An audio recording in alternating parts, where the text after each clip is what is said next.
不要以为习以为常，能够来敬拜主是很正常的事情。可是我们在战乱当中，有些人要逃难，有些人失去生命，所以我们要把握每一个当下，来敬拜主耶稣。我们现在唱这首诗歌，你是我永远的依靠，来预备我们的心，来敬拜主耶稣。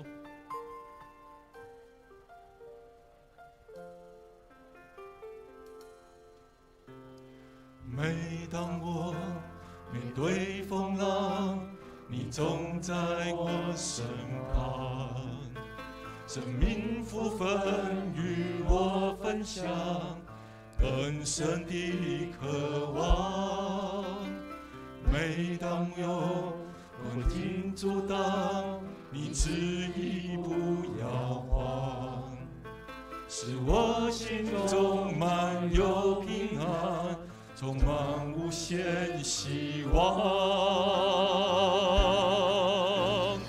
你是我永远的依靠，坚信信心来宣告，我真是经历你全能的力量，唯有你是我永远的依靠，坚守信心来宣告，当我来全心敬拜，神迹就在不远前方。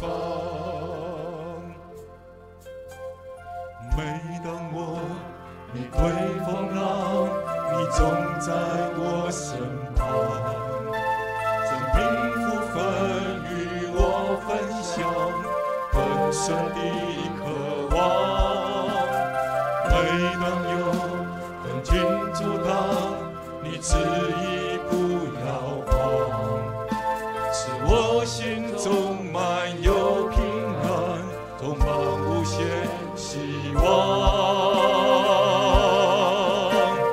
你是我永远的依靠，坚守信心来宣告，我真是经历你全能的力量，唯有你是我永远的依靠，坚守信心来宣告，当我来全心敬拜，神迹就在不远。是主耶稣，你是我永远的依靠，哈利路亚。你是我永远的依靠，全守信心来宣告，我真是经历你全能的力量，唯有你是我永远的依靠，坚守信心来宣告，当我来全心敬拜，神迹就在不远前方。我们一起为这件事情来祷告，为你自己领受这样的恩典来祷告，让这样的恩典跟祝福能够持续在你的家族当中。我们知道以色列人第一代、第二代、第三代信奉主耶稣，信奉上帝，可是他们的下一代就远离了神。我们来为你的自己、为你的家族祷告，让你的家族能够持续走在神的恩典祝福当中来祷告。我们现在上来祷告。所以说我们谢谢了感恩在前面，主要求你的恩典来持续的祝福在我们当中，所以我们求你的帮助我们，让我们能够持续在你的恩典当中，让我们的恩典持续到我们的家族里面，让我们的孩子们没有离弃你，所以让我们遵守你的话语，所以我们感谢要赞美你，我们谢谢要赞美你。我们要我们教会能够成为一个健康的教会，有健康的信徒来祷告。我们知道人的健康是很重要的，当我们有健康的身体的时候，我们可以免疫，可以抵挡细菌和抵挡病毒的攻击。当我们的教会有健康的信徒的时候，我们能够抵挡撒旦的攻击，让我们的教会成为一个健康的教会，能够自由的成长。也我们教会有新的领袖来祷告，让我们教会能够有更多的新的领袖，能够成为教会的祝福，领受神美好的产业。我们一起来开口祷告。主耶稣，我们感谢要赞美你，所以我们的教会成为一个祝福人的教会。我们感谢赞美你，所以让我们的教会能够成为一个健康的教会，有信徒有健康的身体，能够抵抗属灵的攻击。所以我们要谢谢，要赞美你。所以我们感谢赞美你，也让我们有更多属灵的世代能够延承做美好的事业。所以我们感谢赞美你，所以我们谢谢你，让我们当中来成就美好的事情。所以我们感谢赞美你，所以我们求你来成为我们祝福。是的，主耶稣，你是我们永远的依靠，让我们能够生命当中领受你的平安。你是我永远的依靠，坚守信心来宣告，我真是经历你全能的力量，唯有你是我永远的依靠，坚守信心来宣告，当我来全心敬拜，神迹就在。再一次来宣告，主耶稣，你是我永远的依靠，哈利路亚！你是我永远的依靠，坚守信心来宣告，我真是经历你全能的力量，唯有你是我永远的依靠，坚守信心来宣告。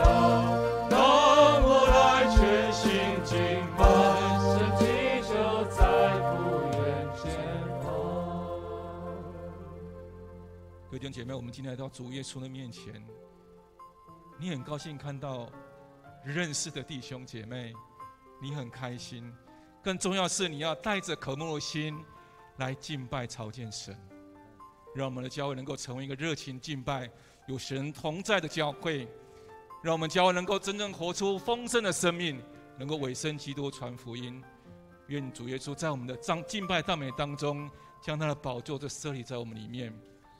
弟兄姐妹，当我们敬拜的时候，神的宝座设立的时候，他就从那宝座当中要赐下他的医治，赐下他的能力，赐下的话语在我们当中。我们一起开口来祷告，让我们教会能够成为一个热情的敬拜，你我成为一个热情的敬拜者来祷告。主耶稣，我们感谢赞美你，也让我们愿意成为一个热情敬拜的弟兄姐妹，让我们在教会当中能够彰显主耶稣你的同在。主，我们感谢赞美你，哈利路亚！主耶稣，我们求你的帮助我们，让我们知道主耶稣你的恩典、你的能力同在我们当中，让我们愿意委身在你的面前来敬拜赞美你。主，我们感谢要赞美你，哈利路亚！感谢赞美你。我们为我们的台湾来祷告，让我们台湾在这样的时代当中能够兴起众教会，每个教会都要刚强富强起来，让我们台湾成为一个神祝福的岛屿，也为我们台湾的安全持续来祷告，也为我们在全世界当中受难的这些人民们来祷告，特别是乌克兰、俄国的人民，求神的怜悯，止息战争。我们一起开口同心来祷告。所以说，我们要谢谢，要赞美你，我们谢谢，感谢赞美你。主啊，主，我们谢谢你，求你要施下你的怜悯，在这个战争当中。所以我们希望看到这种受伤的人民，所以我们求你帮助我们，让我们知道如何领受你的话语，让我们的众教会在这样的混乱当中赏赐，让我们施下那个平安的灵在我们当中。所以我们感谢赞美你，所以我们谢谢赞美你。所以说，我们何等大的福气，能在生命的忙碌当中，到你的至圣宝座前得以安息平安。所以我们献上感谢，所以我们要热情来敬拜赞美你。愿在我们的敬拜当中，你的宝座就设立在我们当中。所以说，我们渴慕来亲近你。所以说，你赐下怜悯在我们受伤的百姓当中，帮助我们。让我们在人生的苦难当中寻求主耶稣你的安息。我们将今天的聚会仰望在你手中，祷告奉耶稣的名求。我们再来唱这首诗歌，起立来预备我们心。主耶稣，你是我永远的依靠。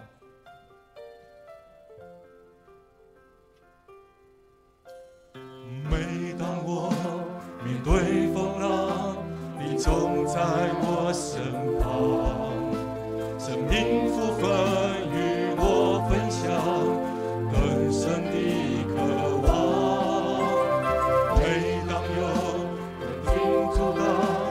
子已不要忘，使我心中满有平安，无限希望。你是我永远的依靠，坚守信心来宣告，我真是经历你全能的力量，唯有你是我永远的依靠，坚守信心来宣告，当我来全心敬拜，弟兄姐妹，你要来宣告主耶稣是你永远的依靠，你是我永远的依靠，坚守信心来宣告，我真是经历你全能的力量，唯有你是我永远的依靠，坚守信心来宣告，当我来全心敬拜，神迹就在不远前方。我们一起开口为我们今天的聚会来祷告，求神的恩典充满在我们今天的聚会当中，让我们的聚会成一个馨香的祭献在主的面前。特别为我们亚柔传道来祷告，求主耶稣恩膏他的口，我们一起开口同心来祷告。所以说我们谢谢，要赞美你，主的恩典充满在我们今天的聚会当中，给我们感谢赞美你，我们谢谢，要赞美你，哈利路亚！主耶稣，我们感谢赞美你，我们求你的帮助我们，让更多帮助我们，感谢赞美你，谢谢你，赞美你。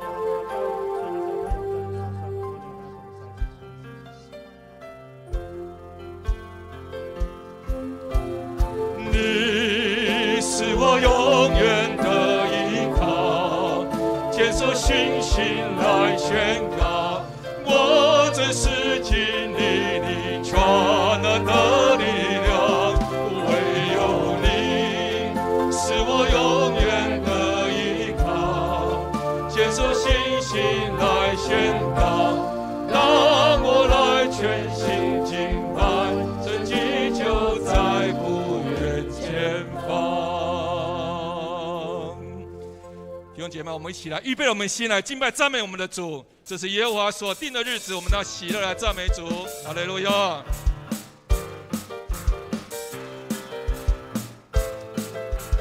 一起开口欢声来赞美主耶稣。这是耶和华所定日子，神的儿女当欢呼喜乐。耶和华已战胜仇敌，战胜仇敌，全地大声欢呼。这是耶和华所定日子，神的儿女当欢呼喜乐。耶和华已战胜仇敌，战胜仇敌，全地大声欢呼。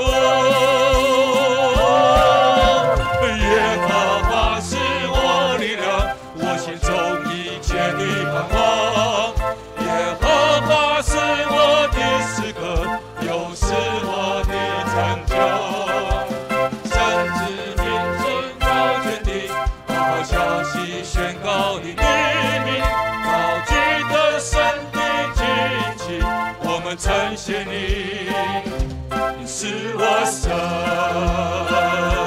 这是耶和华所定日子，哈利路亚！我们要欢呼喜乐，赞美主。战胜仇敌，战胜仇敌，全地大声欢呼。这是耶和华所定日子，神的儿女当欢呼喜乐。耶和华已战胜仇敌，战胜仇敌，全地大声欢呼。哈利路亚！耶和华是我力量，我心中一切的盼望。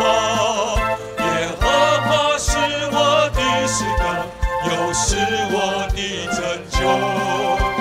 神之名行走全地，把消息宣告你的名。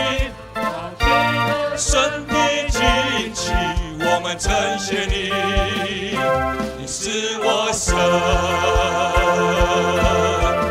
耶和华是我力量，我心中一切的盼望。耶和华是我的诗歌，又是我的拯救。救，神子领行走全地，把好消息宣告你把罪的神的荆棘，我们称谢你，你是我。再次宣告，主耶稣是我的力量，耶和华是我力量，我心中一切的盼望。耶和华是我的诗歌，又是我的拯救。神子领行走全地，把消息宣告你的名，高举那神的旌旗，我们称谢你，你是我神。高举那神的旌旗，我们称谢你，你是我神。跟你的弟兄姐妹说，跟你一起敬拜，很高兴。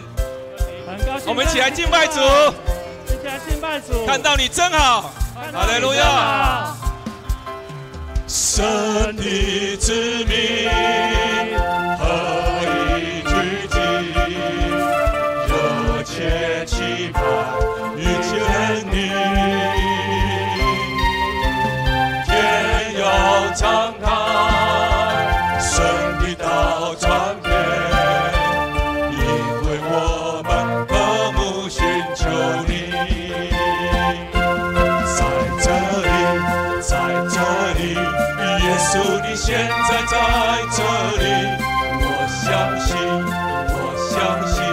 喜乐的江河在这里，荣耀彰显奇妙神迹彰显你，天上国度降临在这里，神的子民。感谢主耶稣，每一切敬拜主耶稣，热切期盼遇见你，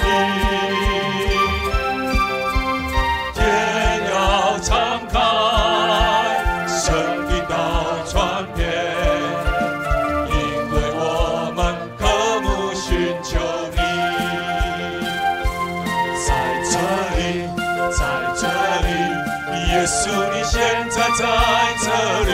我相信，喜乐的江河在这里，荣耀彰显奇妙神迹彰显你，天上国度降临在这里，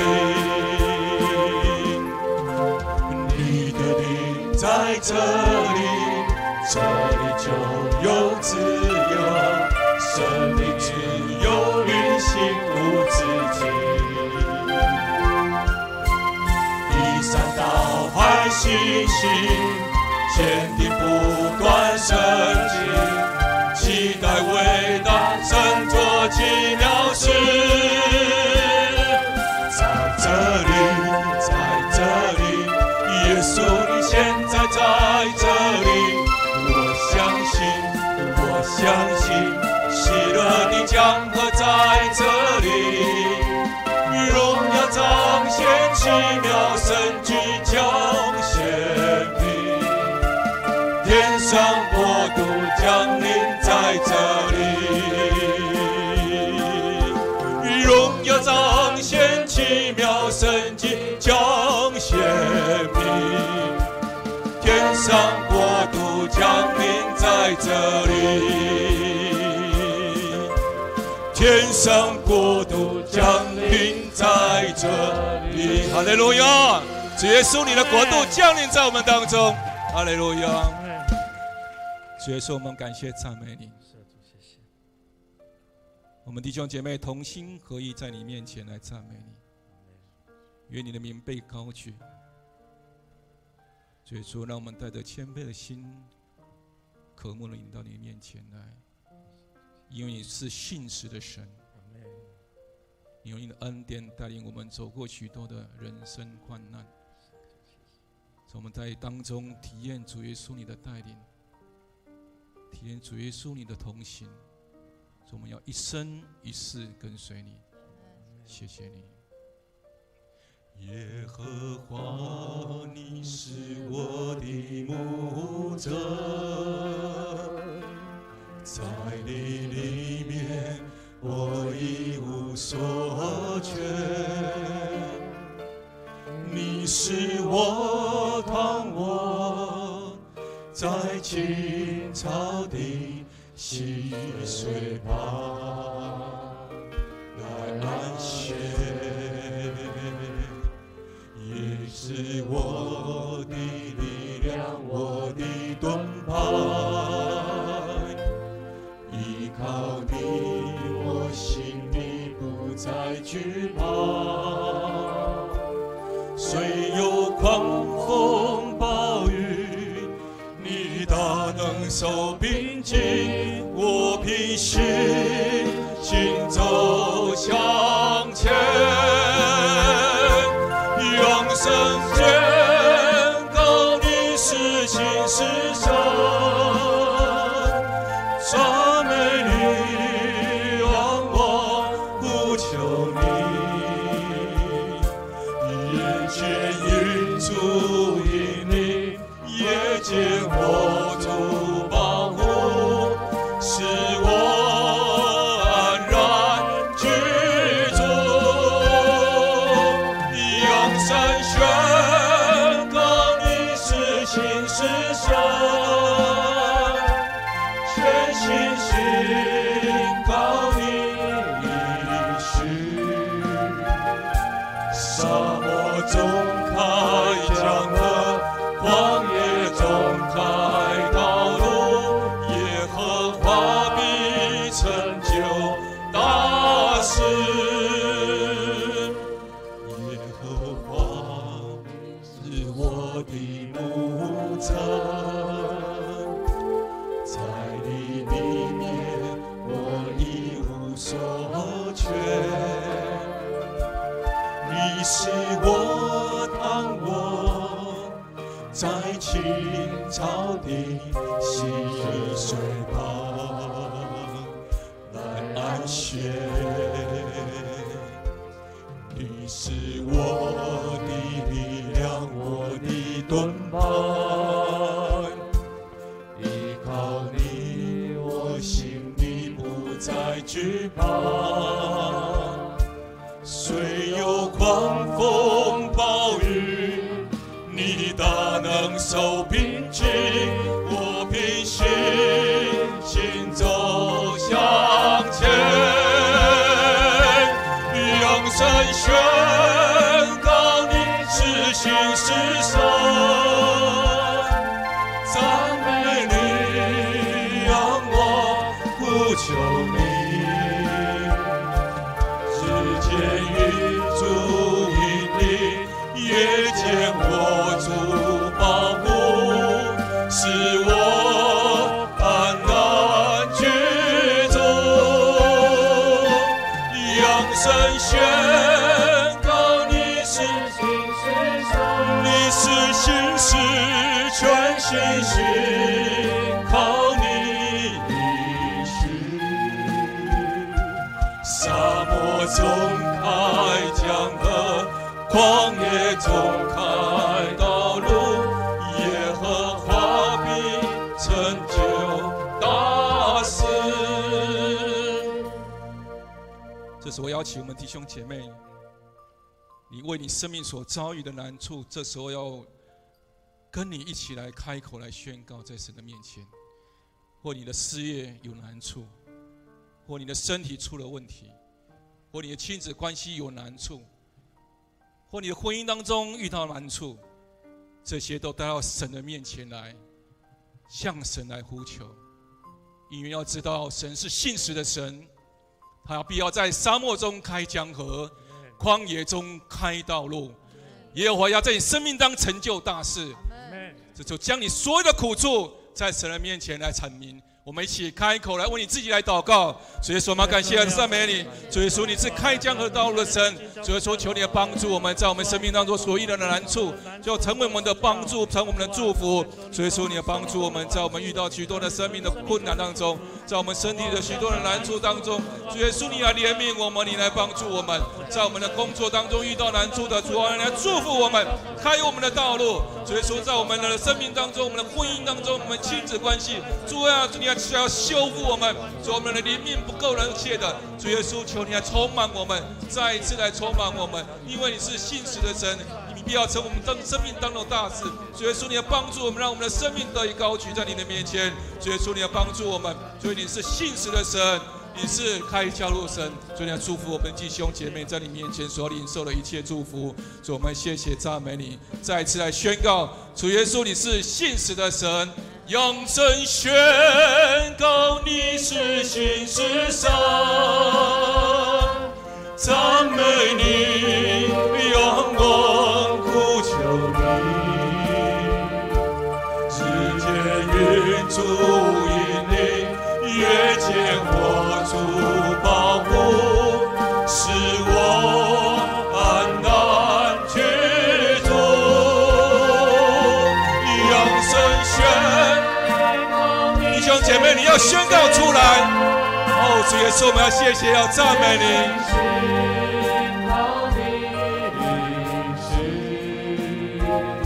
沙漠中开江河，旷野中开道路，耶和华必成就。再一次来宣告，主耶稣，你是信实的神。哈利路亚。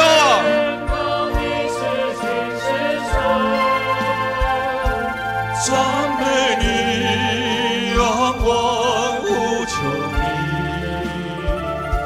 日间云柱引领，夜间火烛保护，使我安然居住。扬声宣告你是信实，你是信实，全信心。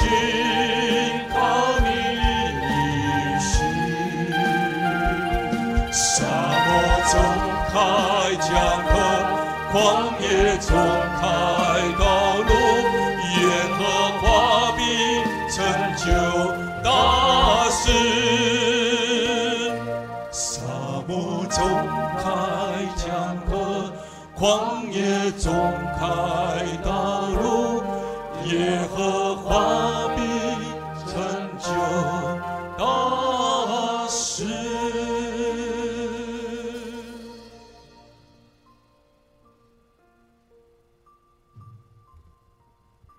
感谢主，你借着一周一周的安息日，让我们在当中经历你的平安，经历你的带领，帮助我们再一次的聚焦在你的面前。亲爱的父，恳求你在今天的礼拜，使我们的心思意念全然的向你敞开，求主你的圣灵深深的来对我们说话，好叫我们知道如何跟你更亲密，如何从你那里领受更深的福分。谢谢你，我们这个时候一起用主教导我们的主祷文来说。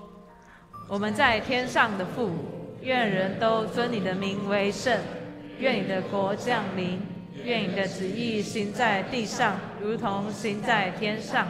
我们日用的饮食，今日赐给我们，免我们的债，如同免了人的债，不叫我们遇见试探，救我们脱离凶恶。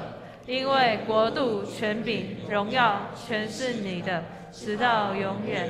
阿们。会众请坐。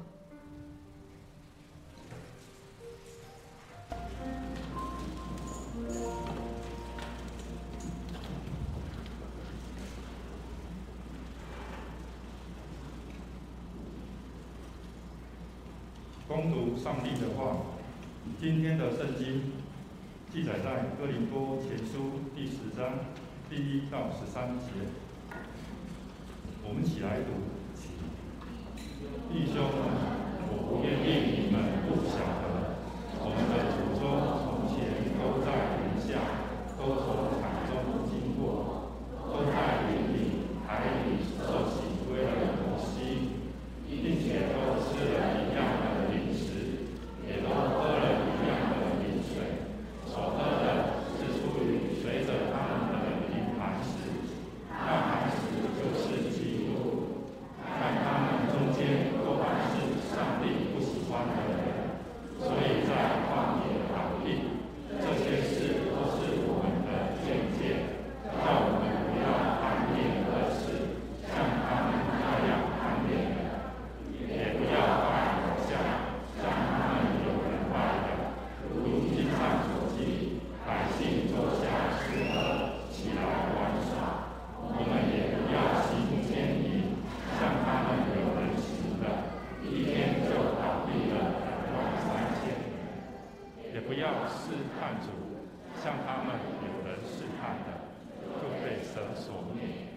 们也不要发怨言，像他们有发怨言的，就被灭命的所灭。他们遭遇这些事，都要作为鉴戒，并且写在经上，正是警戒我们这后世的人。所以自己以为站得稳的，仅要谨慎，免得跌倒。你们所遇见的试探，无非是人所能受的。上帝是信实的，并不叫你们受试探过于所能受的。在受试探的时候，总要给你们开一条出路，叫你们能忍受得住。献诗，我们邀请清泉小组献诗。今天献诗的曲目是《蒙恩》。献诗完毕，我们邀请徐雅茹传道、正道。今天分享的主题是跟随基督，赢过试探。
感谢主，那我们一起来祷告。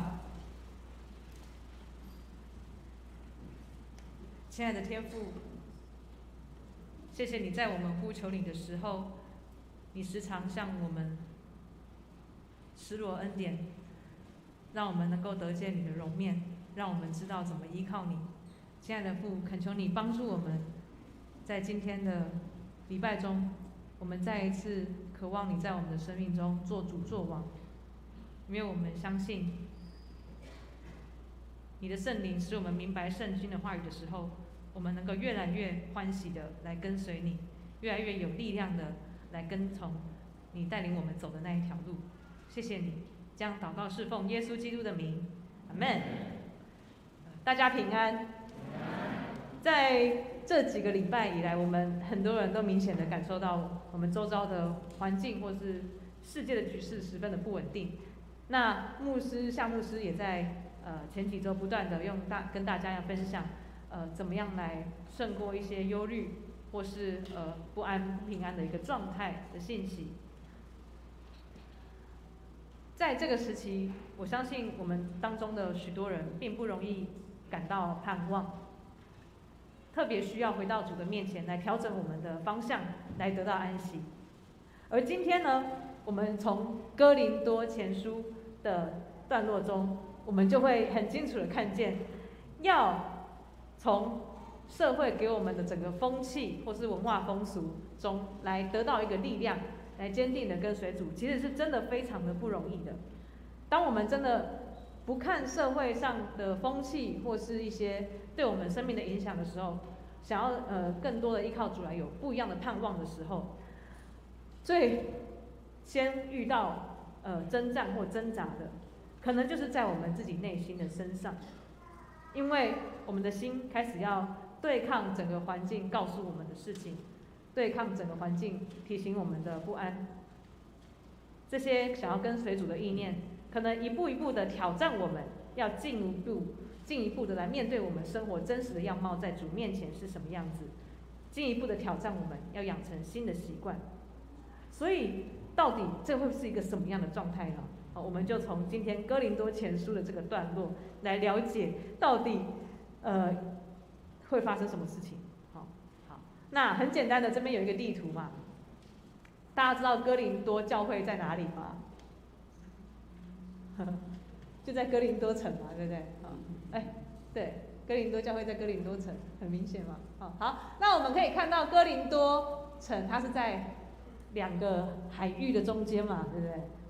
所以它其实是一个在西亚半岛这附近，罗伯这边的一个非常商业还有服务业贸易非常旺盛的一个城市，算是一个大城，而且是一个新兴的城市哦，就是差不多在西元40年那个时候建造的一个非常新的城市。那在里面呢，基本上没有什么本地人啊，都是外地人想要进去发大财然后熬个出头天，来个社会里程的翻身就去这个地方。所以它算是一个爆发、成长、致富的一个都市。那在那里呢，也因此有这样子的一种人群汇杂，然后交通要道，各方人马在那边交流的一种状态。那个地方的风气是非常自由开放的，又追求功利的，人人都想出头，然后也因为大家很渴望要闯出自己的一片天。所以那边也是一个庙宇神明林立的地方，大家的心灵寄托各种的愿望都在那里。而在当地也曾经有历史上的文献指出，当地的庙宇文化也是非常的充满了情色还有淫秽的一个祭祀的一个文化。所以这是一个很复杂很了不得的一个城市啊。那在这样子的一个城市里面，教会是怎么被建立起来的呢？我们看似在这样子一个这么龙蛇杂处的地方，要发展一个教会，可能如果我们自己当宣教士什么，可能都会有点怕怕的。那保罗他其实来到哥林多城的时候，他一开始也没有很稳，他其实一开始也是有点怕怕的。为什么呢？因为当他来到哥林多城的时候，之前他才刚经历到他自己跟他一起传福音的那些同工，因为被压迫他们就一起被打压。所以保罗自己偷偷先跑出来，其他同工可能慢一点再跟他会合，所以他才经历那个他的左手右手啊，跟他很紧密的这些伙伴没有在身边一个人，他没有在身边，他首先第一站先去到雅典。那我们有读过《使徒行传》就知道嘛，在雅典城，大家有没有在听保罗讲话？没有哈，对，有人摇头，没有嘛，大家就觉得是个新鲜的东西，听一听看一看，然后笑一笑，他就没了。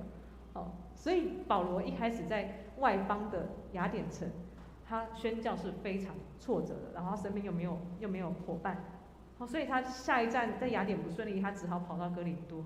那在哥林多的时候很特别，一开始这么一个复杂的城市，但上帝却用这个城市好像来安慰保罗那种在奔跑啊、被逼迫啊，然后没有人听话这种状态中很疲惫的心。怎么说呢？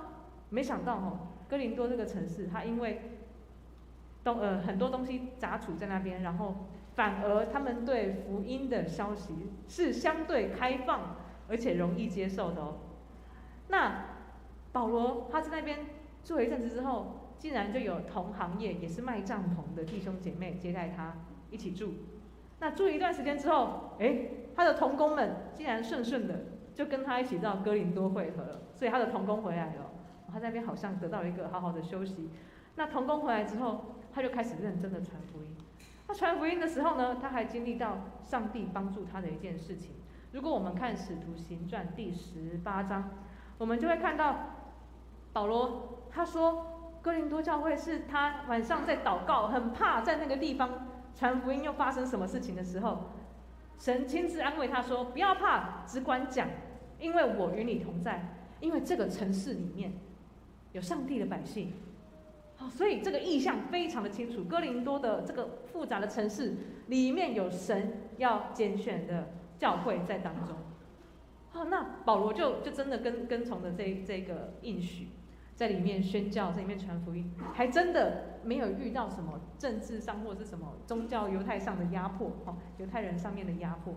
那宣教到一个阶段之后，哇，那个城市的弟兄姐妹很多就加入教会啊，而且这个教会还有一个上帝给他们非常特别的恩典，就是这间教会的弟兄姐妹在各样恩赐上都十分的全备。这个我们在哥林多前书第1章就可以看到，好像非常厉害呢，每个人都有一套这样子，果然是要过来从下往上爬的人。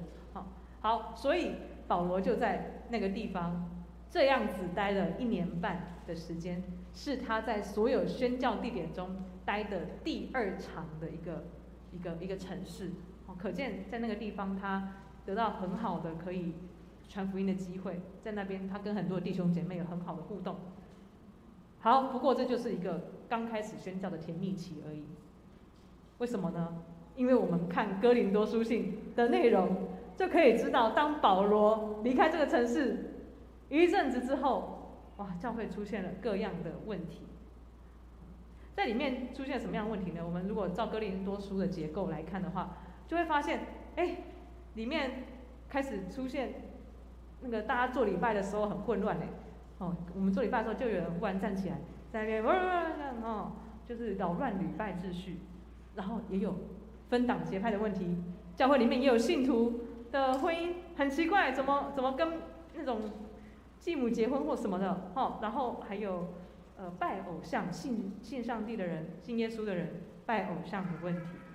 那保罗就只好写这些书信，一个环节一个环节的跟他们说明，跟他们处理。那看到这里，我们就觉得很奇怪啦，就是为什么一个地方，他经历那么多的恩典，那么多人领受圣灵的恩赐，但是这些人都没有办法活出福音。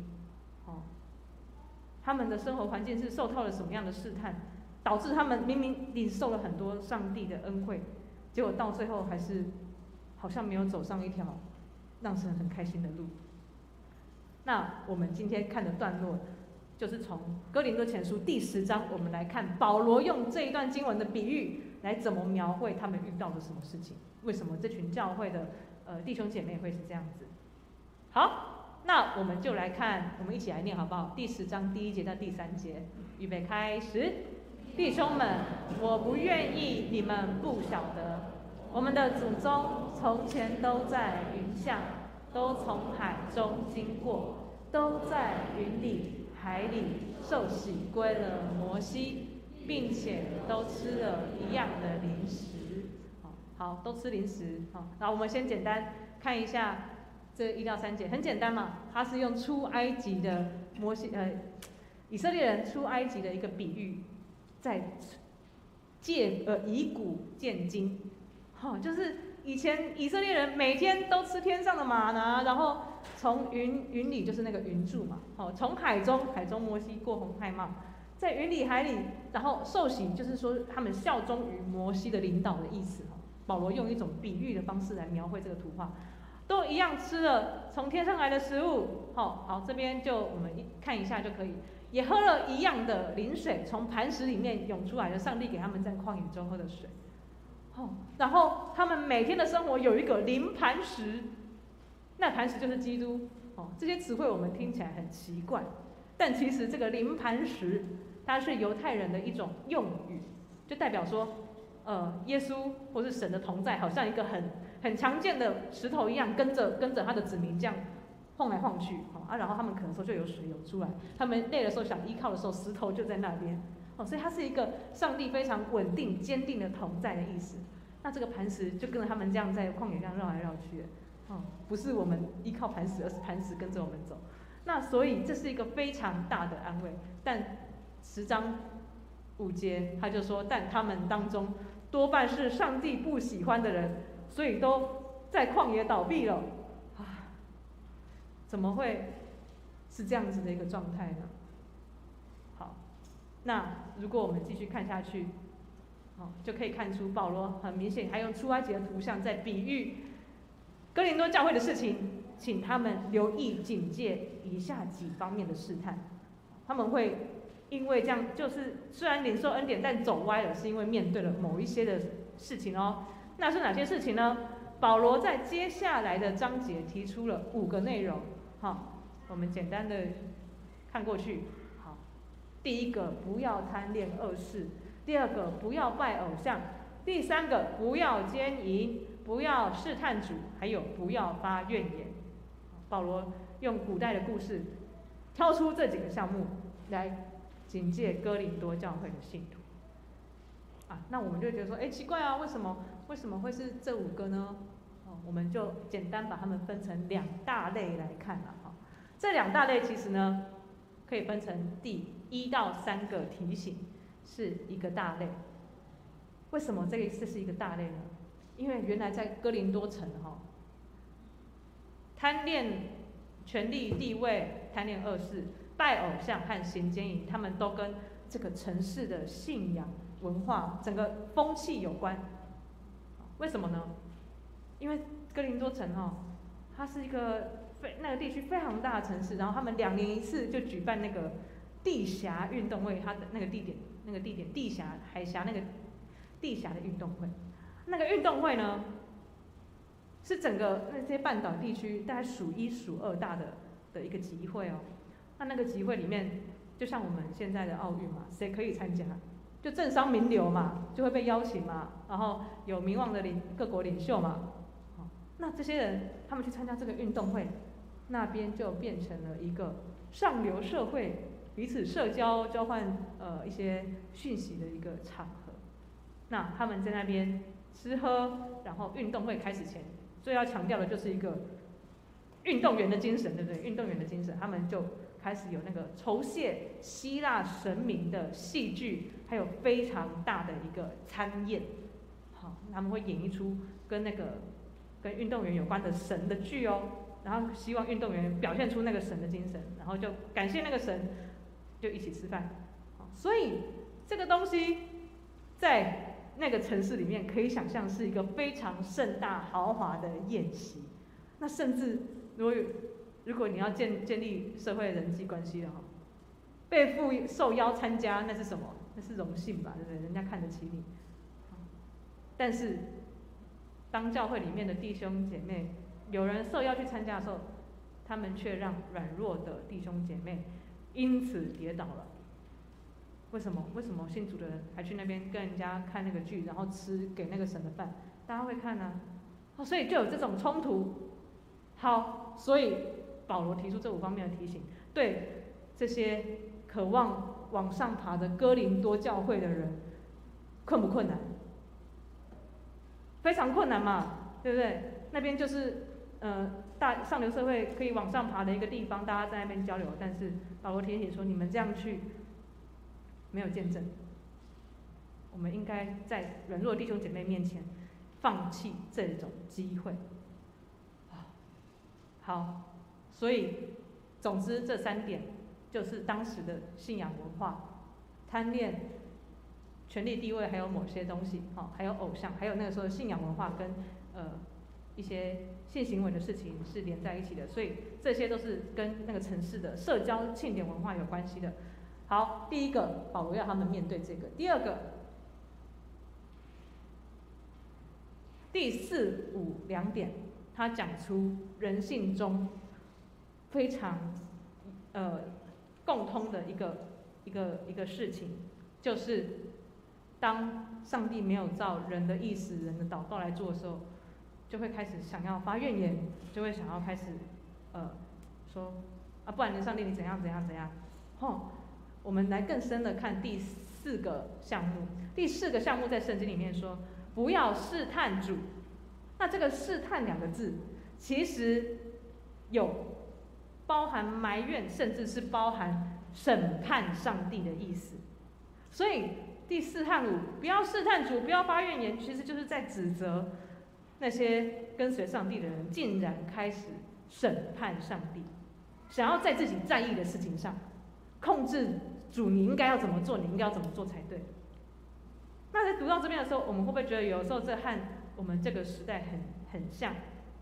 在一个追求功利的地方，在一个追求商业什么效率各方面的地方，有什么需要的东西，马上得到最好，马上能买到最好，越快越好，人越来越无法等待神，因为我们要什么我们就要。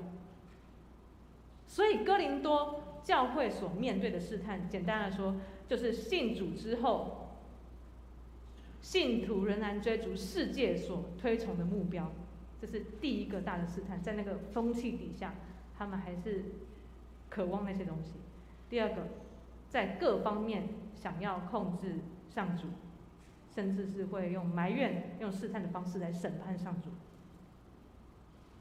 这是他们就算经历很多恩典之后，面对到对他们内心的方向最大的挑战。那当我们看到哥林多教会的弟兄姐妹，就算深深的经历了神的恩典还有能力，但却因着整个社会文化带给他们的诱惑试探，而导致他们在教会中追求的跟外面的人在追求的没有什么两样的时候，在整个社会是功利取向的风气的时候，他们甚至会落入到审判神这样的状态的时候，我们在想同样的事情，会不会也很容易发生在不同时代的教会当中？在教会里面的人和教会外面的人追求的是一样的。在教会里面的人，与其被神统治，有时候更想要去控制神、审判神。这种事情有没有可能发生在我们中间或我们自己的心中呢？会不会我们当中过去看重面子、追求名望的，就算进到教会里面，仍然暗暗的在乎自己的名声、名望是否是好是坏，是否比别人好？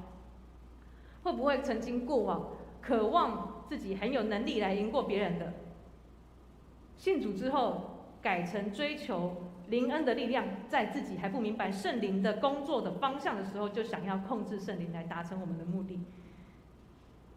会不会有人把在一般的社会里不被接纳的行为，讲说教会里面很有爱就带来教会，结果借着弟兄姐妹的爱心来做他想做的事？有的时候更进一步，当别人不照自己的意思做的时候，就说啊，这个教会没有爱啊。或有没有可能，当我们自己在台上越服侍，越常站在这里，越常做一些事情，就越渴望被别人看见，越渴望被别人看重。当自己少了舞台的时候，反而对其他的服侍者失去了尊重，还有耐心。还有很多很多，这些有可能是我们心中的景况吗？有可能是我们向神所求的吗？我必须很诚实的跟各位说，这一切很多就是出现在我内心出现过的黑暗以及挣扎。在教会人前人后的生活中，在每周固定的侍奉中，时常自己必须面对这样的声音，为着他烦恼，为着他痛苦，为着他流泪，也为着他挣扎。因为有的时候，我们心里自己想要的，跟外面的人想要的，并没有差那么多。我很喜欢的一个神学家奥古斯丁，他自己的生命也曾经很真实的描绘过这种状况。他在他自己的书里面写说，他很清楚的意识到他的灵魂里面有2种不同的爱好，这2种爱好彼此冲突。他灵魂的一部分渴望永远的真实的福气，但是另外一个部分却追求世俗的享受，观感的各方面的美好的享受。他虽然是一方面深深的被上帝来的永远的真实的福分来吸引，但是他旧的习惯却又使他没有办法舍弃那种被世人看重世俗上的享受。而奥古斯丁他作为一个大主教，他越来越研读圣经，然后越来越侍奉神，他越来越渴望来追求这个上帝国真实的福分的时候，他提到说，他旧有的习惯竟然也越来越顽强的在反抗他、对抗他，甚至这个旧的习惯会变成人的声音，在他的耳朵旁边跟他说：“你以为你没有社会上那一切，你还能这样活下去吗？没有这一切，没有社会上那些享受、认同，事情没有照我们所想的发生。我们问问自己，没有这一切，我们能活得下去吗？”所以，当面对社会文化的引诱，以及想控制上帝的欲望，我们有什么样的能耐能够面对这些摆在我们眼前血淋淋的试探？我们就必须看保罗接下来怎么讲了。好，我们一起来看经文第11到12节，我们一起来念。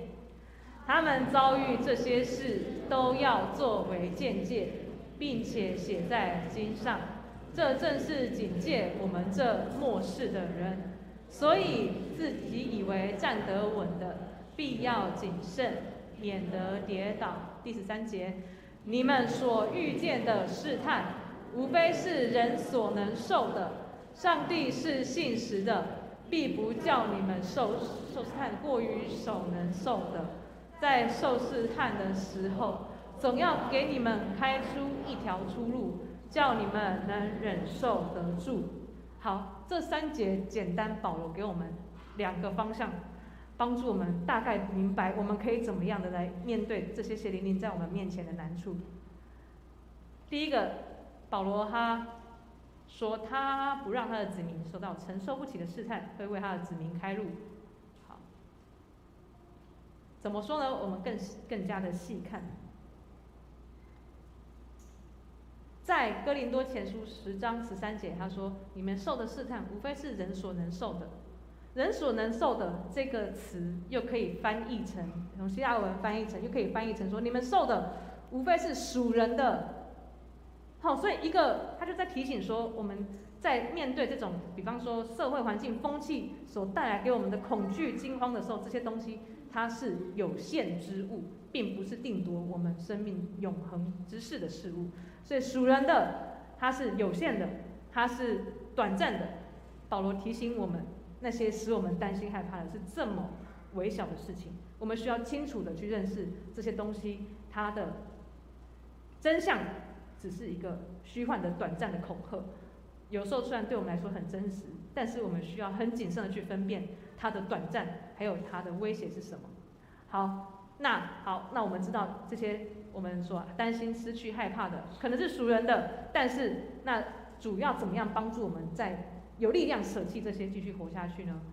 好，保罗第2点开始讲了，神是信实啊，他会开出一条出路，叫我们能够忍受得住。那出路，它原文的组成可以说是逃脱的路径，就是有一条路你可以逃走啦。那这个逃脱的路呢，它其实人家看到一个这个词，就会想到以色列人他们出埃及的那个图像啊，有一条路可以让他们从那个包围他们的埃及帝国文化中逃出来。所以我们回想那些故事，以色列人出来的时候，后面有追兵，前面有一堆征战要打，但是当他们在这个过程中紧紧依靠上帝的指示的时候，上帝都很清楚的指示嘛，怎么样打仗，哪里可以打，哪里不可以打，每个城市打完要干嘛，或是说要怎么样的过律法的生活，过敬拜的生活，或是怎么样调整过去的习惯，变成一个新的习惯，才可以有那种生命的力量来承受新的次序。所以其实上帝不只是给我们一条路，他还教我们、陪我们怎么走那一条路。这是保罗他跟哥林多教会的人所讲的。所以简而言之，保罗提供给哥林多教会的建议、警戒是说，我们需要很小心，不要让那属人的短暂的事物变成控制我们的行动的、控制我们思想的。第二个，上帝已经开出那条路，那条路就像是我们可以逃出来的一条路。这条路不好走，要打仗，要等待，要听到主的声音之后好好的行动，要学习神儿女的顺服，甚至我们需要长久的等待，就像以色列人等摩西上山去拿律法的时候，在那边等很久，就自己在山下不知道做什么了。但是需要学习等待，而且在等待的时候，就是我们最容易开始想要控制神、埋怨神、试探神的时候。我们是不是弟兄姐妹可以对这样的事情谨慎呢？保罗是这样子的来邀请哥林多的教会注意这样子的事情。所以夏牧师在这几周，他不断的提起我们可以在主面前回归安息，从神那里得到脱离忧郁的盼望的一个信息。而从今天哥林多前书的篇章，我们看到人有一种痛苦，有一种挣扎，是因为我们在被有限之物、那些属人的事物捆绑的时候，那些过往的旧习惯绑住的时候，这些东西带给我们的苦闷，以及痛苦，还有焦虑，还有恐慌，让我们以为生命的源头是出自于社会上大家追求的那些，而我们在等候的时候，忍不住就想要控制上帝，因而让我们在奔走天路的时候，怀疑、埋怨、痛苦。就像刚刚我自己分享的，当我在面对我自己内在这一些跟外面的人没有什么两样，也想要那些东西的黑暗的欲望时，我还是常常就必须看这些我喜欢的神学家或是某些人的故事。刚刚前面提过的奥古斯丁，他自己怎么样走过这一种黑暗的挣扎呢？他在他的书里面提出一个很特别的见解。他说，他每次在灵魂的2种渴望里面挣扎的时候，他越检视自己的内心，越深深的明白，他只有在追求上帝这个永恒的福分的时候，他的心会得到真实的安息。那反过来，他在渴望另一边的时候，看起来一开始好像很刺激，但是到后来都是越来越不平安，或越来越很想要抓住什么，再抓住什么，是一种没有办法满足的渴求。所以他越来越明白哪些东西是对是错，什么东西正在滋养他，但是他发现他靠自己的力量真的没有办法斩断过去的这一些旧习惯。他花了好一段时间才发现自己没有办法依靠自己建立一些新的方式，或改这个或改那个，来转变自己的生活。而最后他走到最后，他才体验到，他需要依靠的是上帝每一天一点点的供应，还有引导。这些供应是什么呢？让他一步步从小的地方开始，建立新的很小的与神亲近的习惯。这些小小的习惯每天累积起来，让这些习惯铺成了一条路，让这个管道是可以领受上帝恩典的。很特别，人领受上帝恩典的方式是从每日那些靠圣灵恩典微小的习惯开始的。习惯让人领受上帝的恩典，这是上帝给我们的一条很像教练一样每天的习惯让我们某些肌肉越长越强壮嘛，有一天就可以承载那些上帝给我们的福分。所以这种每天一日日的很日常很琐碎的某些灵修习惯跟神亲近的习惯，改变一点点思想的习惯，帮助我们能够从旧有的习惯中恐惧中释放出来，来更坚强的走那一条道路。所以今天讲到这边，我们会觉得有时候哇，信耶稣束缚好多有好多那个约束要这样要那样，然后才会怎样。但是有时候我们想想，哪一种生活方式完全没有束缚，没有要承受的代价？每一种生活方式它各有各的自由，各有各的追求，但也各有各的束缚。那所谓耶稣基督给人的自由，不是去除约束，没有约束，而是能用建立生命的方式，与我们本性与世界调和的方式来约束我们的生命，让我们的生命在这条路上能够有好的品质，能够强壮。我可以用爱情来比喻这一种约束。当我们如果真的爱上一个人，我们需要在感情的其他面向约束自己吗？我们如果不在感情的其他面向约束自己，专心爱那一个人，那这一份爱就不会有品质，这一份爱不会有未来。如果上帝国还有耶稣基督的脚踪真的吸引我们，愿不愿意在这个约束里面让自己更加的成长茁壮，来达到那一个美好的愿景还有品质？所以在今天哥林多前书的这一个段落，再一次的邀请我们每一个人，愿不愿意跟随保罗的提醒以及劝告，在自己的欲望中谨慎，平静的依靠神，面对那从人而来的试探，并且在面对试探的时候，依靠上帝，走那一条上帝为我们开好的，让我们可以逃走的那一条路，用合宜的方式，让神用合宜的方式约束我们，好叫我们得到属天生命的那一种强壮还有美好。我们愿不愿意呢？我们一起来祷告。亲爱的天父，求你帮助我们明白，在面对试探的时候，我们不像没有父亲可以依靠的孤儿，主要我们可以坦然无惧地来到你面前，因为你明白我们的心，渴慕你，因为你是信实的，也不让我们走那我们所承受不起的。所以求你培养我们每一个人有一种新的生命的素质，有一种好的生命的习惯，叫我们结出果子的时候，我们就能够因着走你的路，而能够体会到那种不被世界与有限的事物动摇的那一种极深的安息。因为我们渴望活在耶稣基督所应许的那个永不震动的国，我们渴望得到那个真正有品质的生命，像耶稣基督一样美，一样为世界带来美好、怜悯、医治，还有方向的那样的生命。恳求你给我们这样的恩惠，谢谢你。这样祷告是奉耶稣基督的名，阿们。这个时候邀请我们一起来唱这首回应诗《基督是我满足》。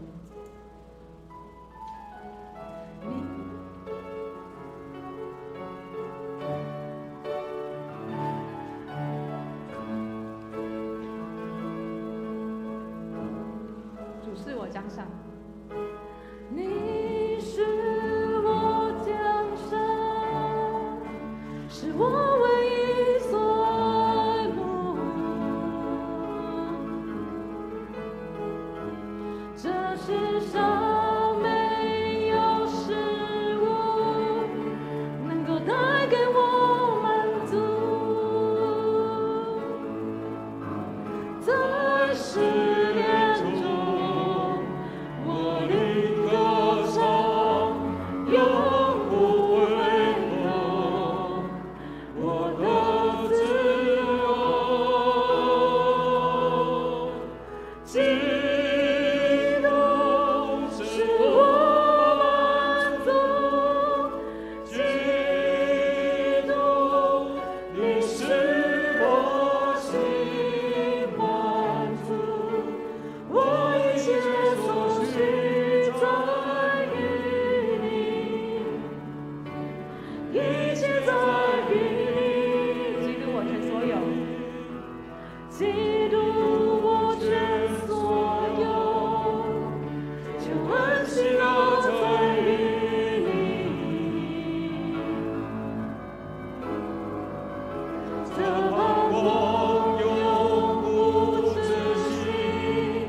天堂是我家。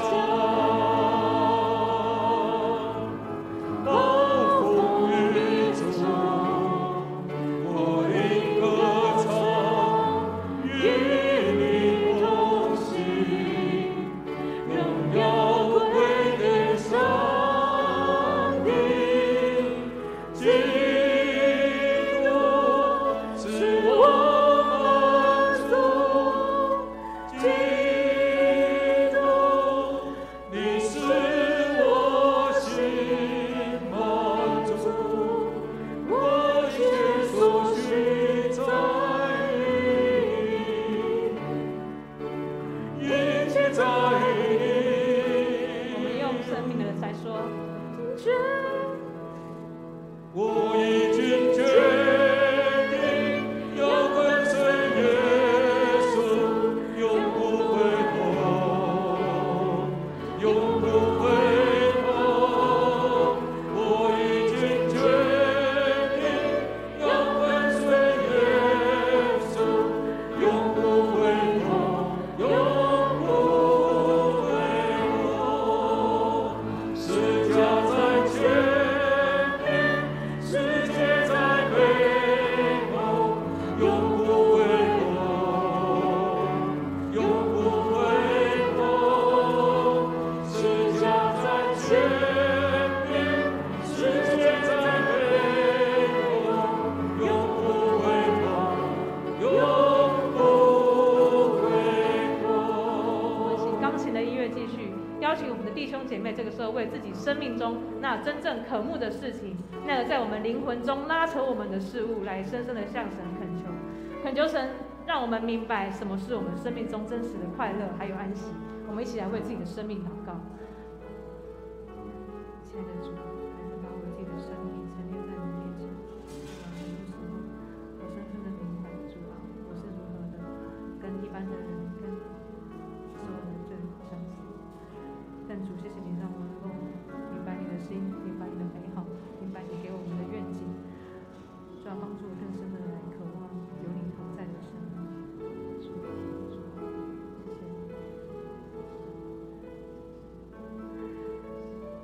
亲爱的主耶稣基督，帮助恳求你的圣灵与我们每一个人的每一天同行，叫我们在每日的生活中能够认出我们生命中所缺乏、所渴望的是什么，而那能满足我们生命中那最深渴望的又是什么？主要帮助我们在每日的生活中，借着你圣灵的同在，一步一步的有一些新的习惯，来转变自己的灵魂，来转变自己那些黑暗，那些让我们退缩、让我们困惑、让我们想要离开这一条路的那一些事物。主耶稣，你光照我们的心，你炼净我们的心，叫我们越看到你的荣美的时候，主啊，我们不害怕，我们知道我们要得到的那个标杆是清楚的。主啊，我们奔跑不像没有目标的人，我们奔跑就是要得到那不朽的冠冕，叫我们在你里面得永恒的奖赏。耶稣，你把这样子美好的图像放在我们每一个人的心里面，叫我们能够在地上如同在天上，不像一个空消耗力气的人，乃像一个为你征战，而且与你有你同行、满有你恩典同在的一个样式。谢谢你，愿你在我们的弟兄姐妹中掌权作王。这样祷告侍奉耶稣基督的名，阿们。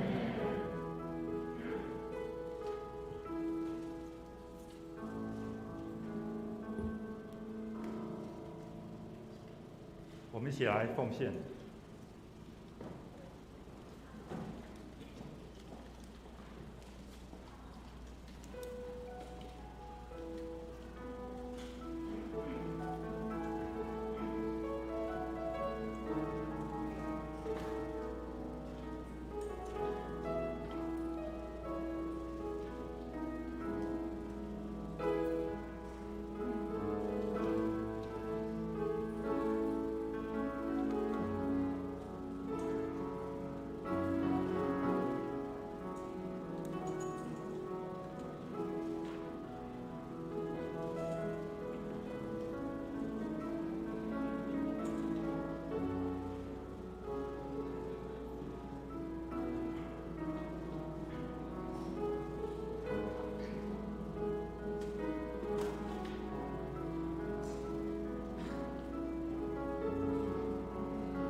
会众请起立，唱奉献的诗歌《一生爱你》。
会众请坐。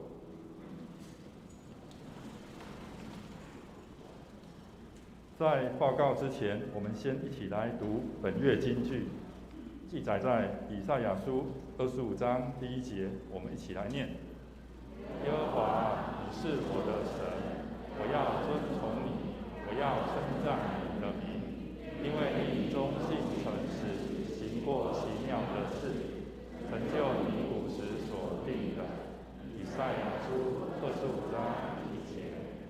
我们翻开周报第2页，下主日服事同工，请各位注意。第2页、第3页聚会的各项消息，请自行翻阅。翻开第4页，肢体交通。第1点，下主日为台南神学院奉献主日，请各位兄姐为该月的事工关怀代祷奉献。第2点，总会预请众教会为乌克兰代祷，话音兄姐有感动者为乌克兰奉献。本奉献将于下主日截止。第3点的第2小点，代祷服事团队定于今日举办代祷事工分享会，时间是下午2点到4点半，于3楼副堂举行，请富强人踊跃参加。第3小点，4月15日星期五为基督受难日，晚上8点在敬拜中心4楼礼拜堂举行耶稣受难日祈祷礼拜，我主耶稣十架苦路14站，邀请兄姐预备心参加。第4点，本会定于4月17日举行复活节圣餐及洗礼式，请4月3日前向干事索取报名单。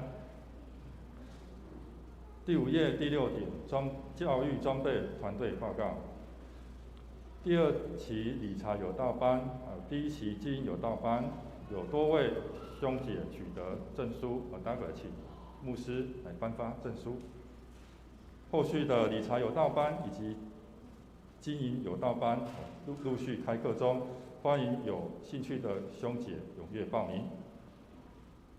第3小点，下主日会颁发2022年奖学金名单如下，请名单内的青少年下周出席领取。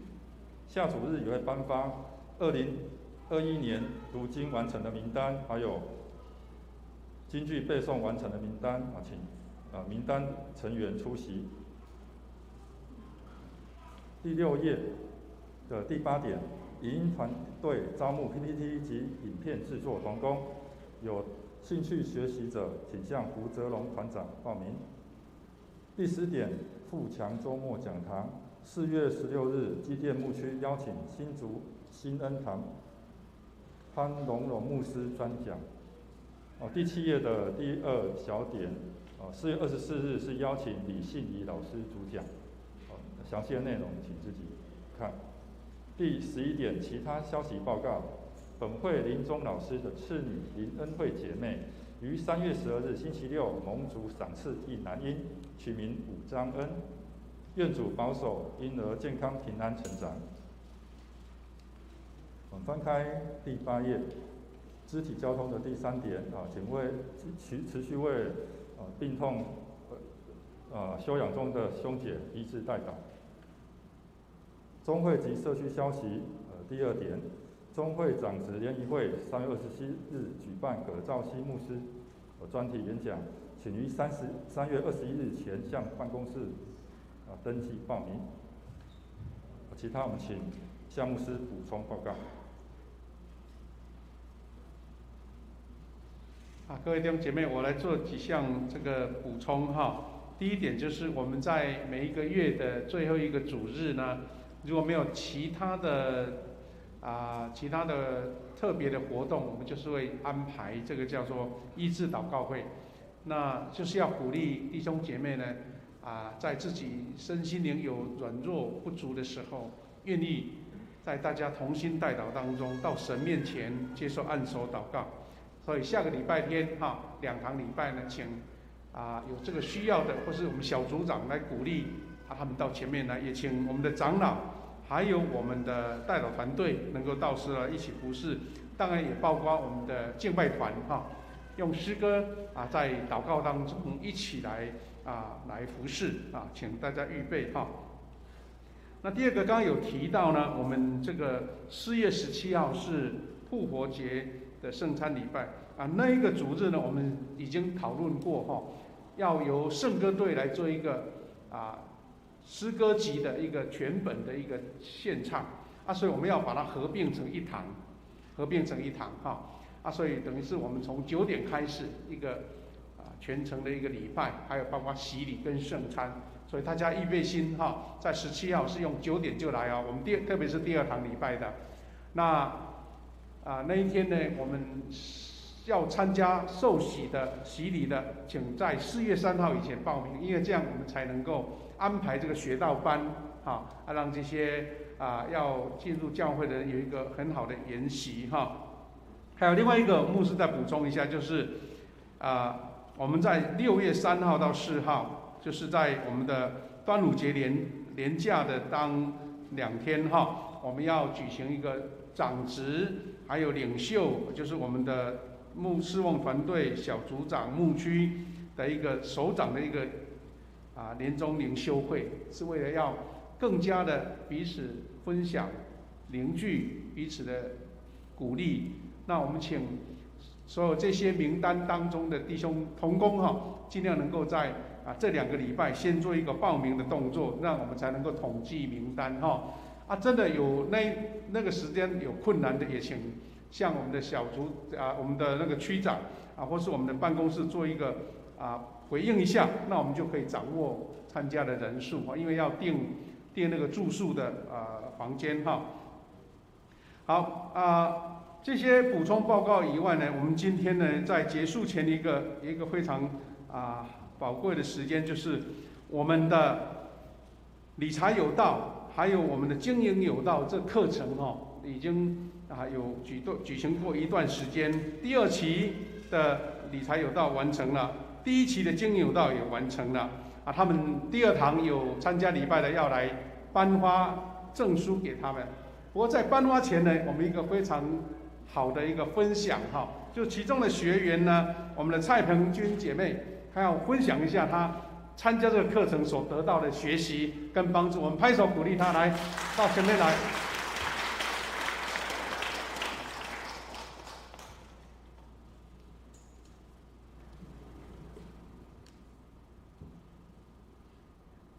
各位弟兄姐妹，大家平安。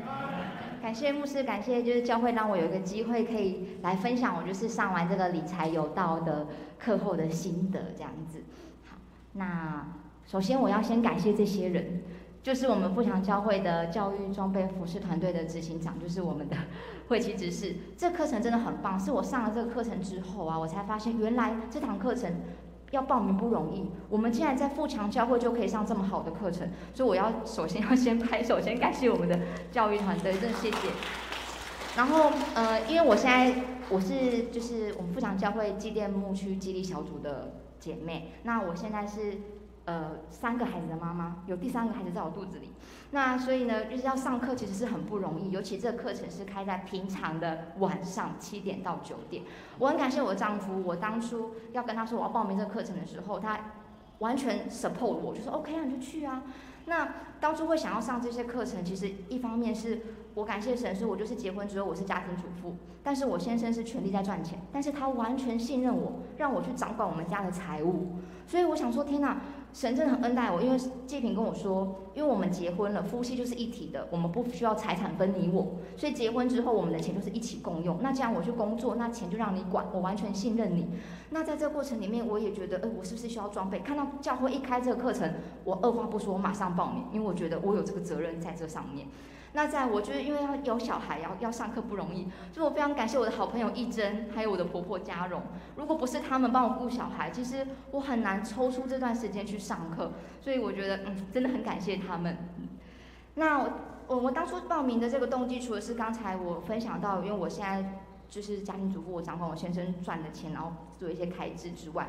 我发现其实很多时候，一般坊间的理财都在教你怎么投资，可是我很少知道说，有人用圣经来教导。不知道大家有没有听过我们全世界第一首富叫做洛克菲勒？大家都说富不过3代，洛克菲勒这个家族富超过7代。为什么？因为他们信奉神，他们用圣经在教导孩子。第二个让我很惊讶的是一个德国的家族，叫做罗斯柴尔德家族。这个家族是在德国非常低调的有钱人，他们也是富超过好几代。为什么呢？他们是犹太人，他们犹太人很相信一件事情，圣经是他们的真理，同时也会用圣经来教导孩子理财。而且孩子理财不是说要整到很大哦，是从小就会在家庭教育上面让孩子知道赚钱很重要。我们华人的思想都会觉得，哎呀，万般皆下品，唯有读书高，公务人员就好，不用在那边追求什么赚钱。我的家庭，我父母都是创业的，他们经过一些低谷，可是也经过一些高峰。虽然他们还不信主，可是我发现，真的这堂课上完之后，他为什么鼓励你创业？唯有你创业，你有财富的自由，你才能侍奉神。这2位很有名的这个很有钱的这些富人，他们活出一个很重要的例子。他们为什么要赚钱？因为要回馈上帝，因为所有一切都是上帝给他们的。所以他们竟然可以赚这么多的钱回馈世界，然后做到这样为主发光，我觉得这是让我非常吸引我参加这个课程的动机。因为圣经里面有超过2350节在讲怎么样理财耶！天哪，那圣经我不好好的去挖掘吗？如果我透过我自己去研读，我可能还没办法研读到这些。这个课程短短的10周就可以让你把这些精华吸收，难道不报名吗？马上就报名，这是我当初报名的动机。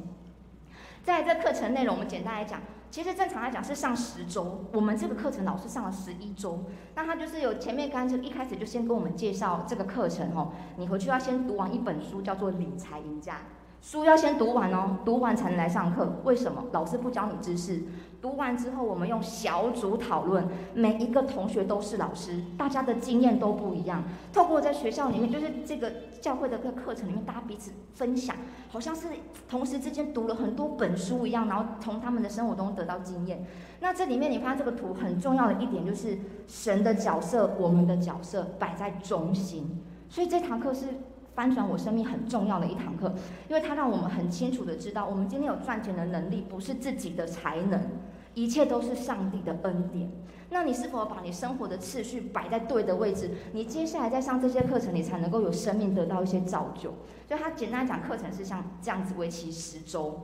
那在这课程中的学习呢，简单我用这个表格来跟大家讲重点。很多时候在社会上面会有一些所谓的贫穷神学，或者是富足神学。不是，我们这课程讲的是管家神学。圣经上面很清楚的告诉我们，我们要成为一个忠心的管家。那忠心的管家有什么样的职责？当你的生命跟神的次序调整成对的时候，他这边想告诉你，你管家神学他所拥有的财富是神所托付的责任。因此你所赚的钱，你账户里的钱不是你的钱，是上帝的。那你怎么好好的管理跟运用上帝所给你的钱呢？这些就是这个课程里面他告诉你所要学习的内容。那我在这个课程当中最大的收获，就是像刚才分享的，上帝的位置在你的家庭当中是不是有一个正确的顺序，让你摆在对的位置？那当你摆在对的位置，你跟神的关系开始亲密的时候，你就会开始想说，哇，主啊，我要想要讨你的喜悦。你喜欢什么样子的人呢？你喜欢的是良善、诚实又忠心的仆人。所以这3个是我很重要，神所喜悦的，我必须要谨守持守的。也希望将这个品格教导我孩子。有的时候都说身教胜于言教，为什么我要上这个课程？孩子不会听你说教，他会看你怎么活你的生活。所以我觉得我要用我的生命活出来的样子，让孩子知道，原来妈妈教的就是你所做的。再来就是我们要学习神国度管家的视野来管理神所给我们的钱财，不是说我们今天赚的钱是自己的，我今天要多花买什么奢侈品就可以这样子花，没有。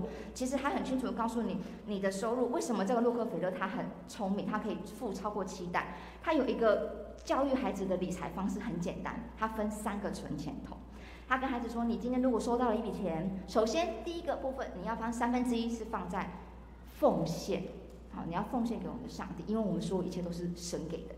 在第2个部分，储蓄；第3，开支。所以他等于说，他从小就让孩子落实这个事情，他就不会觉得我今天奉献好像还要从我自己的囊袋中去拿出来，好像有点舍不得。如果从小让孩子知道这样子的观念，然后慢慢的去养成，我觉得这是个很棒的观念，是给我一个很好的学习典范。那再来就是这个部分，我觉得最棒的就是我们在这个过程里面。不论大小事，都要学习对主忠心，因为圣经很清楚地告诉我们，做任何事情不是做给人看，是做给神看。我们工作的老板最大的是真的看得到老板吗？不是，是我们的上帝。所以我在上这个课程过程中，我回去会跟我先生讨论跟分享。我就很感谢神的是，除了我列的这些项目得到了很大的收获，再来就是我觉得我先生也跟着我开始起跑了。他现在主动去报名教会的门徒学校，这件事让我觉得蛮惊讶的。因为我先生他在南科工作，他非常忙，他几乎假日6日一定有1天要上班，所以对他来说，他可能礼拜天是个放松的时间，但是他还愿意花时间亲近神，我觉得很感谢神。我相信在这当中，神一定会亲自的帮助他。那再来我想要分享的是，我这些同学，这是我们的照片，然后有一些就是我们富强的会友。我也是因为这个课程，我才认识我们富强很多的学员。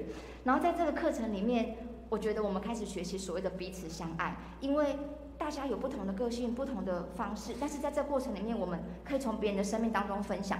中间那个头发很白的这位，他不是老师哦，他是同学。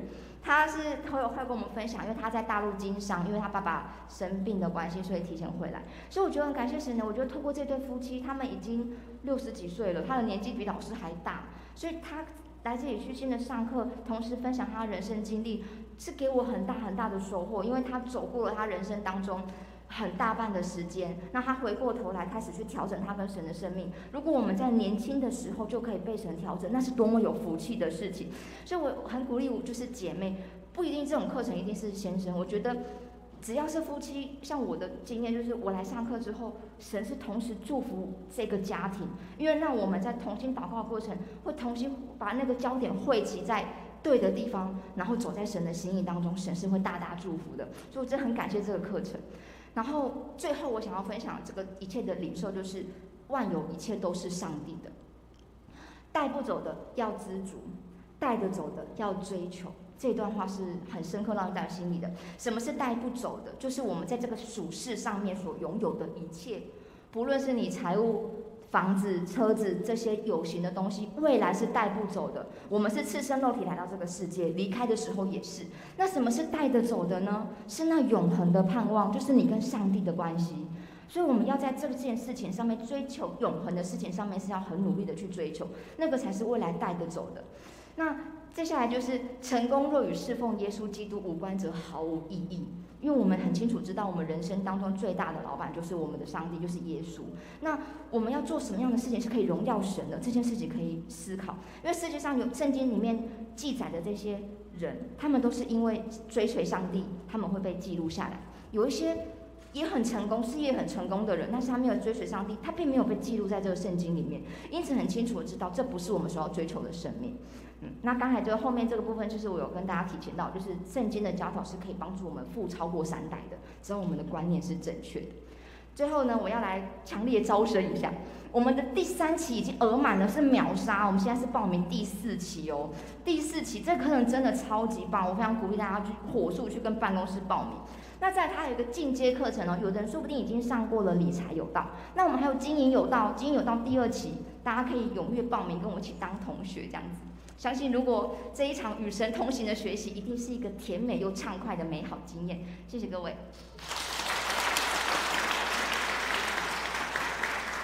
哇，很棒哈！今天彭金他那么认真准备，我想他就是我们教会这个理财有道跟经营有道最佳代言人了哈。其实真的理财有道，你一想就以为说这个那么世俗的东西，钱有什么好理的？其实理财就是在管理你的人生，特别是跟你的生命、跟你的信仰有关的时候，那钱财就成为你荣耀神的工具，要不然你就变成奴才了，钱财的奴才。感谢主哈！我们现在把握时间，我们要请这个负责人，我们的会期执事来公布第2堂要领这个证书的这些学员，谢谢。OK， 那参加第2堂的这个第1期经营有道的我念到名字，请你出列哈。你到前面来。吴泽荣执事。哇，泽荣执事来。王建伟。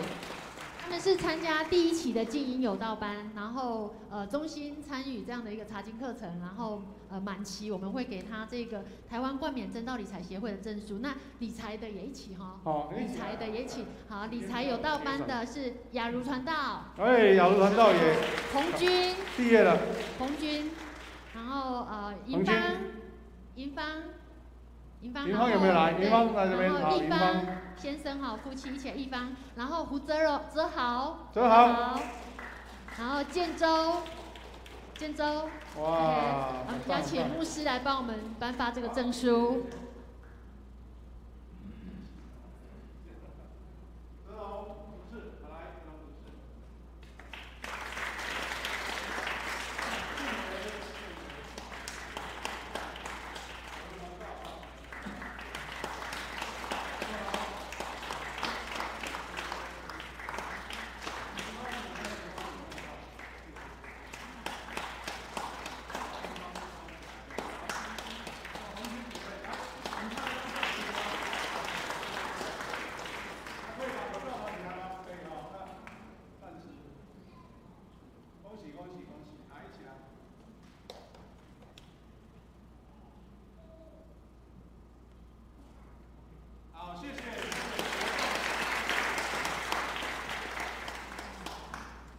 我们教会不只是一个信仰追求的地方、学习的地方，我们也一起在生活、生命当中能够全方位的装备哈。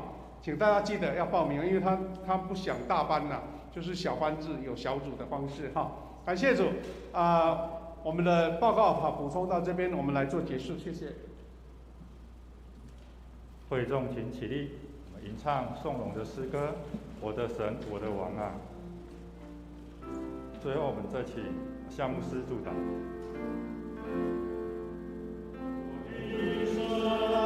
我的王啊，我要遵从你的命，我要永远称颂你，我要天天称颂你。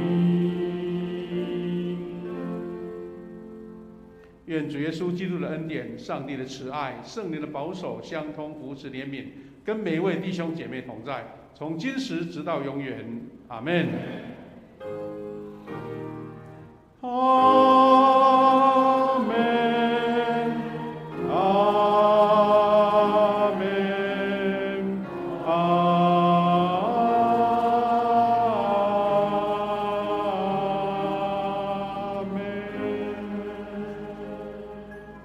我们请做默祷，感恩来避会。